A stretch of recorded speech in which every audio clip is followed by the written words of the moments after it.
सिनिंगबा सिरो हाइना नंबनी अदुबु अहानबा गाड़ी Mopa ताहनबदे मखुटपुदी मथमोना ngamkhre अनिसुबा गाड़ीदा ताख्रे अहानबा मोहेनगी Gypsy नांथोख्रे अनिसुबा गाड़ीदुना foot कुनमु पाइखटलगा लोकता ओंथखिबदु minute अमा संगमगदबा मांदे अदुदगी मथंग मथंग पोखाइरकपना गाड़ी फना यामख्रे बोमगी लांगदा थुखिबदु मदुगी मतुंगदी नोंमयी लांग फरबा खुलाइमक्ता पाइनरबनिना फनगुने कामखे नकल अनिमक इंजिनबा याजे अदुबु कुइरगा अवाटपदी यावलोय मखोइदना ओइरकपनिना तुंगहनबदा तानारे सुरस लुचिंदुना तुंगहनहनदुना नथोखिबना लोक अमा लानख्रे अदुदगी नोंमय मखोल ताखिद्रे एसपी मोहेना स्टेटा पाउ पीख्रे एम्बुस थिंगनरे अहेनबा फोर्स थाजिलकनबा खंगहनख्रे नहारोल अमता हिंगना नत्रगा सीना फाबा ngamhौद्रे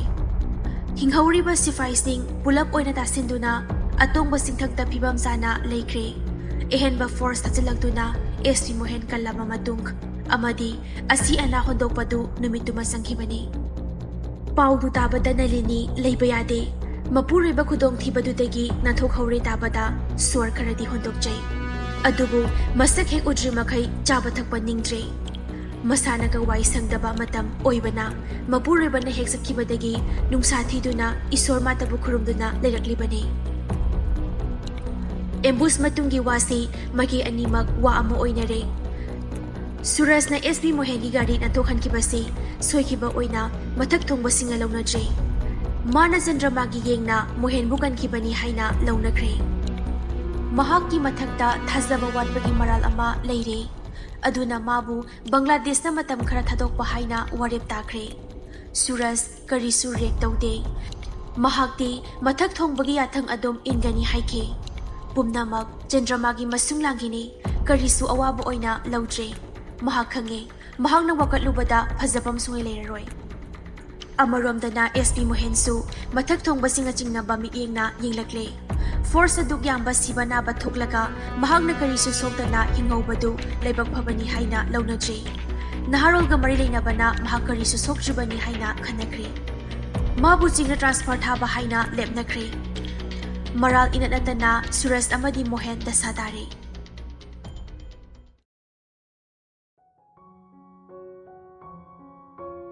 नोंमा नुमिदांग वाइरम नलिनी मके सेंदुना लई मोहेन हेक यौरकपगा कैथेल कारुगदबने अदुगा लेनिंगबा चानिंगबा nga ama hai ama magi angangba sengaw adudagi sel thiduna leirugadoribani masa chanba achauba mingsel adugi mamangda mora thaduna masak yengli khanjai mahak sifadi phajaba jani lotpa yadraba magi haksang kayat khudingda tarakliba mamidu mingselda ubada madom nokphe tauzai इश्वरना चानबीदुना नुपा अमतंग पोक्सरबदी महाकी निंगबा थुंजगदबनी खल्ले पोथाफम लेत्रबा क्वार्टरदुगी पुंछिसे मचा अदुना पोथाफम ओइरगनी हाइनसु मखले अदुबु थंगनबा मिकुप्ता मपुंगनिंग मी पाइरई चंद्रमा हेक निंगसिंगलुबदा महाक लेफम हेक्ता खंगदे मागी मोहेनबु मुनखिदौबा हेक्ता मलई असुमना लेरिंगैदनी मोहेनना चे पाइरगा हलकपदु transfer ऑर्डरनी Nalini नोकपा संखिजे हयेंग मकसद पतारे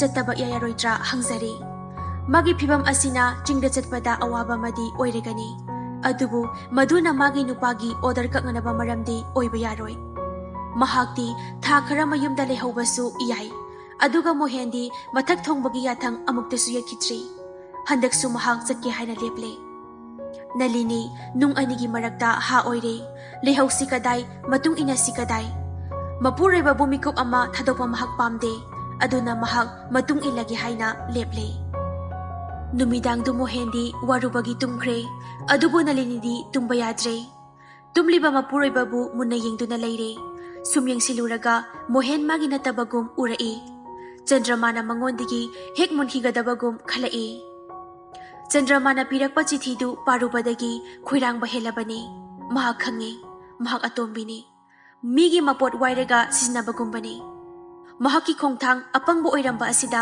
मसादा फावरई चंद्रमाबु हेक नुंसिरकपा मिकुप्ता Mohena माबु लांगथोकलमलगा चटखिनी हाइबसु महाक खंगे ngasi dinalini masada paklamba mayai kaba nungsi sitkidre irang pumba mangkhiduna masa pumba ingtharakpagum tawrai ꯃꯃꯥ ꯑꯃ ꯑꯣꯏꯒꯗꯧꯔꯛꯂꯕꯅ ꯃꯍꯥꯛ ꯂꯩꯇꯥꯅ ꯄꯨꯟꯁꯤ ꯂꯩꯅꯤꯡꯂꯛꯏ꯫ ꯃꯍꯧꯁꯥ ꯀꯧꯕꯤꯒꯤ ꯅꯤꯌꯝꯅꯤ꯫ ꯎꯆꯦꯛ ꯋꯥꯌꯥꯗꯁꯨ ꯃꯔꯨꯝ ꯀꯣꯛꯂꯝꯗꯥꯏꯗ ꯃꯍꯨꯝ ꯁꯥꯅꯅꯕ ꯆꯥꯅ ꯊꯛꯇꯕ ꯃꯈꯩ ꯅꯥꯄꯤ ꯆꯦꯜꯂꯤꯕꯅꯤ꯫ ꯄꯥꯏꯔꯤꯕ ꯑꯉꯧꯕ ꯅꯣꯡꯃꯗꯣꯜꯒꯤ ꯂꯩꯆꯤꯜꯗꯁꯨ ꯅꯣꯡ ꯄꯨꯔꯛꯂꯕꯗꯤ ꯂꯩꯃꯩ ꯇꯥꯔꯛꯏ꯫ ꯑꯗꯨꯅ ꯅꯂꯤꯅꯤꯒꯤ ꯃꯤꯠꯐꯝ ꯃꯆꯨ ꯃꯆꯨꯒꯤ ꯂꯩꯔꯥꯡꯗ ꯊꯝꯕ ꯉꯝꯂꯛꯇ꯭ꯔꯦ꯫ ꯃꯥꯒꯤ ꯄꯨꯟꯁꯤꯒꯤ ꯇꯨꯡꯐꯝ ꯑꯣꯏꯔꯤꯕ ꯃꯣꯍꯦꯟꯗ ꯊꯝꯂꯛꯂꯦ꯫ ꯃꯣꯍꯦꯟ ꯍꯦꯛ ꯌꯥꯎꯗꯕꯗ ꯃꯥꯒꯤ ꯄꯨꯟꯁꯤꯗꯤ ꯑꯍꯥꯡꯕ ꯄꯥꯇ꯭ꯔ ꯑꯃꯅꯤ ꯈꯜꯂꯛꯂꯦ꯫ ꯍꯌꯦꯡ ꯈꯣꯡꯁꯥꯜꯂꯒꯗꯕꯅꯤꯅ ꯈꯟꯅ ꯈꯟꯅ ꯄꯣꯠꯆꯩ ꯂꯣꯏꯁꯤꯟꯕꯗ ꯅꯣꯡ ꯉꯥꯟꯈ꯭ꯔꯦ꯫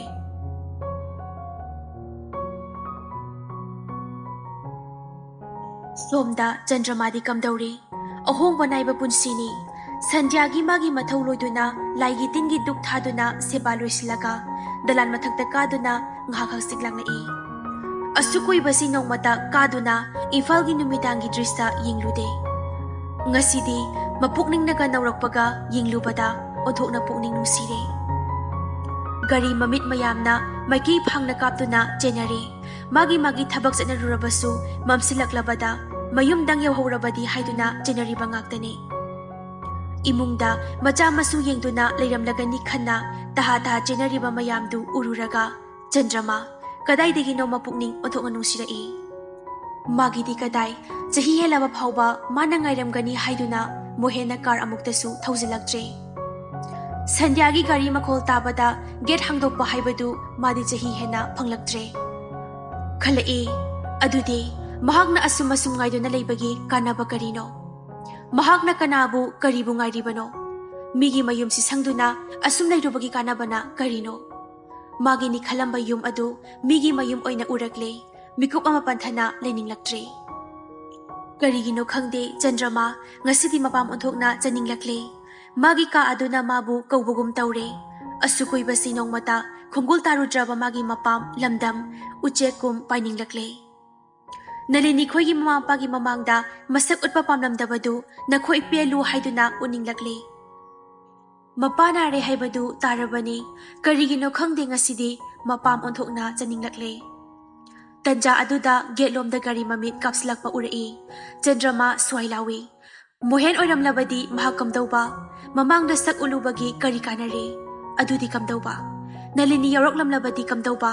ꯃꯈꯣꯏ ꯑꯅꯤ ꯂꯩꯖꯍꯧꯔꯁꯅꯨ ꯃꯍꯥꯛ ꯂꯩꯐꯝ ꯊꯣꯛꯇ꯭ꯔꯦ꯫ ꯃꯄꯥꯝꯗ ꯁꯣꯏꯗꯅ ꯆꯠꯂꯒꯦ ꯂꯦꯞꯂꯦ꯫ ꯑꯗꯨꯕꯨ ꯃꯣꯍꯦꯟ ꯑꯃꯗꯤ ꯅꯂꯤꯅꯤ ꯑꯣꯏꯔꯝꯗ꯭ꯔꯦ꯫ ꯃꯕꯨꯡ ꯑꯅꯟ ꯑꯣꯏꯔꯝꯂꯦ꯫ ꯃꯄꯥꯕꯨꯡ ꯅꯥꯕ ꯏꯐ ꯐꯒꯠꯇ꯭ꯔꯦ꯫ ꯂꯧꯔꯨꯆꯣ ꯂꯥꯛꯇꯕ ꯌꯥꯗꯦ ꯍꯥꯏꯗꯨꯅ ꯂꯧꯕ ꯂꯥꯛꯂꯤꯕꯅꯤ ꯍꯥꯏꯔꯔꯦ꯫ ꯃꯣꯍꯦꯟꯒꯤ ꯃꯃꯥ ꯃꯄꯥꯅ ꯍꯥꯟꯅ ꯃꯥꯌꯣꯛꯅꯩ꯫ ꯑꯅꯟꯅ ꯑꯍꯜ ꯑꯅꯤꯗꯨꯕꯨ ꯕꯦꯕꯥꯔ ꯇꯧꯏ꯫ ꯑꯍꯜ ꯑꯅꯤꯒꯤ ꯋꯥꯈꯜꯗꯤ ꯆꯟꯗ꯭ꯔꯃꯥ ꯆꯠꯂꯨ ꯌꯥꯔꯣꯏ ꯑꯃꯨꯛꯇ ꯌꯥꯈꯤꯗ꯭ꯔꯤ ꯑꯁꯤꯅꯤ꯫ ꯑꯗꯨꯕꯨ ꯍꯥꯏꯗꯕ ꯌꯥꯗꯕꯅꯤꯅ ꯀꯧꯔꯒ ꯍꯪꯂꯛꯏ꯫ ꯆꯟꯗ꯭ꯔꯃꯥ ꯇꯞꯅ ꯗꯂꯥꯟ ꯃꯊꯛꯇꯒꯤ ꯀꯨꯝꯊꯔꯛꯏ꯫ ꯃꯕꯨꯡꯕꯨ ꯀꯧꯔꯛꯏ꯫ ꯃꯅꯦ ꯃꯀꯨꯗ ꯉꯁꯤꯗꯤ ꯆꯠꯂꯒꯦ ꯍꯥꯏꯅ ꯈꯨꯔꯨꯝꯂꯛꯂꯦ꯫ ꯇꯞꯅ ꯃꯕꯨꯡꯅ ꯄꯨꯔꯛꯄ ꯀꯥꯔꯗ ꯀꯥꯈꯠꯈ꯭ꯔꯦ꯫ ꯃꯅꯦ ꯃꯀꯨ ꯑꯅꯤꯃꯛ ꯀꯞꯈꯤ꯫ ꯃꯃꯧꯒꯤ ꯋꯥꯈꯜ ꯍꯣꯡꯂꯛꯂꯦ꯫ ꯀꯥꯔꯗꯨ ꯇꯞꯅ ꯇꯞꯅ ꯊꯧꯗꯣꯛꯈ꯭ꯔꯦ꯫ ꯂꯛꯁꯃꯤꯅ ꯃꯃꯥꯏ ꯂꯩꯊꯣꯛꯈ꯭ꯔꯕ ꯌꯨꯝꯒꯨꯝ ꯆꯟꯗ꯭ꯔꯃꯥ ꯍꯦꯛ ꯆꯠꯈꯤꯕꯗ ꯏꯃꯨꯡꯗꯨ ꯏꯃꯛ ꯃꯛꯁꯤꯟꯕꯒꯨꯝ ꯎꯈꯤ꯫ ꯃꯅꯦꯝꯅ ꯍꯥꯏꯍꯧꯏ꯫ ꯄꯥꯕꯨꯡꯅꯅꯦ ꯊꯣꯏꯗꯣꯛꯄ ꯇꯧꯍꯧꯗ꯭ꯔꯕꯗꯤ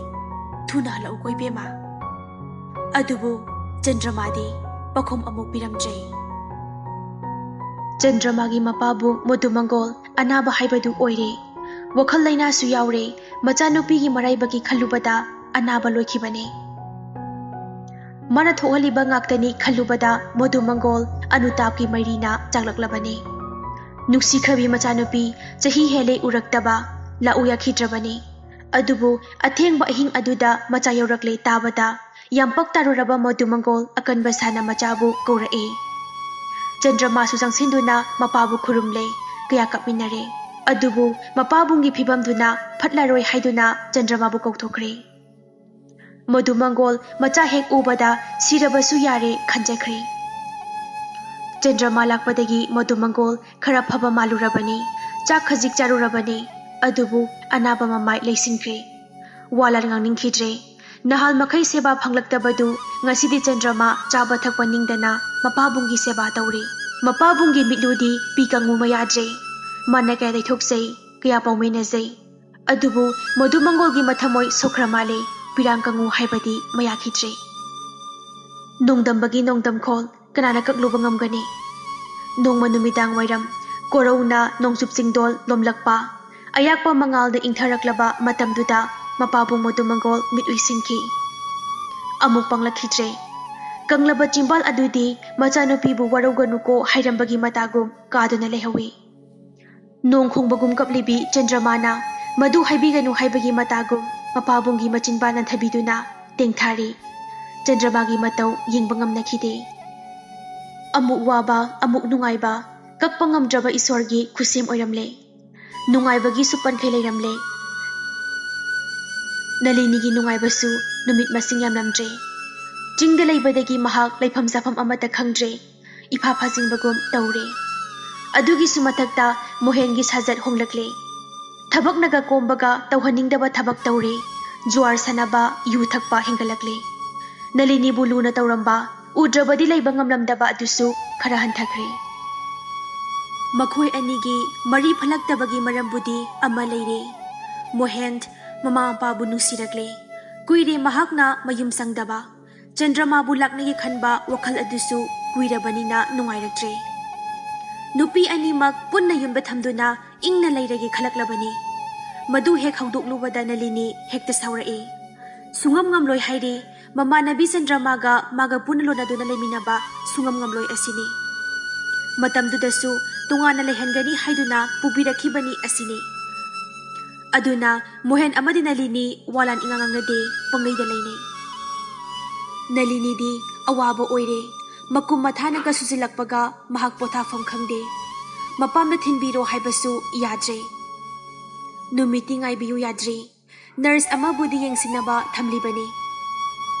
Nongmadi numitu thunglare. Nalini angang unabadu chingnare. Mahak rimsta pubiro haina machin thoglakle. Nurse adunasu maduna pharani haire. Thuna magarida hapkatuna thawai ani kanaba thorakle.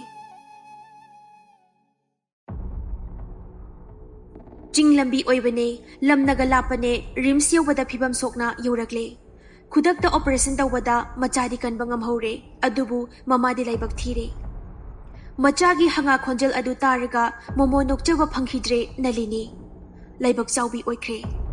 Nalini gi mama amadi mapana masunupado pamlaga kayada kapsakhe. Mohend nong mangdana brajatabaga chapmanare kamdauni. Nalini gi thawai audraba haksang adu makhoida pusinbasu mama khoina pamjadre haire. Aduna makhoida puthaduna magi dharma gi haunabi seba loikre. Mohen gi mama mapasu ikai nungsianaduna adum sangdre. Mohena su sanglaknaba hairaktre. Chandramasu lak amadagi Nalini gi asti amadi sorat adu adum sangkhidre. Magi mama ibema tamphamani mabung Anand amasung manamakamlasu madumangai. Tumina leire amata sangludre. Mohend kuiba yadre. Nalini gi mathau mangam loiramle. Pikliba masanupadu manebokna sangom pithakduna adum yokhore. Magi suti matam lureduna Mohen amuk chingda changkhre. Chandrama hoigi imungsu ahongba khara leire. Mapabung lekhidabadagi harau mamonokmadaba kuire. Hek langliba haibabu sangsargi awanungai khangdriba Chandramagi mayanupa angawbadu mangaire. Magi matau uraga noknariba adu mangaire. Chandramagi pothafamsu mahakna oire. Chandrama yamaningam haude mapabungdu magi wakhalda leina oikrabani. Hek aroiba mikup adu phauba magi dakhankibagum tauke. Aduna Chandrama mapabungbu kawba sungam hek ngamdre. Numidang ama mayanupadu pamduna layakpham kada potha-pothana mapabung ningsinglai. Mapabunggi damak mahak karigumba khara taununglai. Kari tauramgani. Mawol wakhal khara khaluraba matungda mahak warep ama laure. Mahak mabung hek lakpaga tanagi haina leple.